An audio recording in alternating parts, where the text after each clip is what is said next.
অনৈতিকভাবে posting এর অভিযোগে এবার পথে নেমে প্রতিবাদে সরব হয়েছেন জুনিয়র ডাক্তাররা। জুনিয়র ডাক্তারদের এই মিছিলে সামিল হয়েছিলেন নাগরিক মঞ্চ এবং চাকরিখানা শিক্ষকদের একাংশ।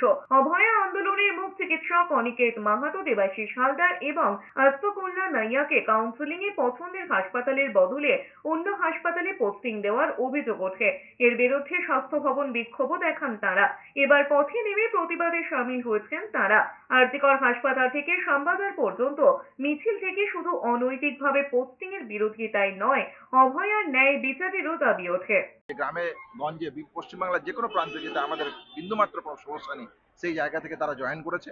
এই অবিচারের জায়গা থেকে আদালতের রাস্তা খোলা আছে, কিন্তু সর্বোপরি আমরা যে জায়গাটা মনে করি যে সাধারণ মানুষ থেকে শুরু করে সমগ্র স্তরের মানুষ, যে মানুষরা এই অভয়া আন্দোলনের ন্যায় বিচারের সাথে সম্পৃক্ত হয়েছিলেন, আমাদেরকে সমর্থন জানিয়েছিলেন, তারা আলটিমেটলি শেষ বিচার করবে যে আমাদের যাওয়া উচিত কি উচিত না। সেই জায়গা থেকে আজকের প্রতিবাদ সভা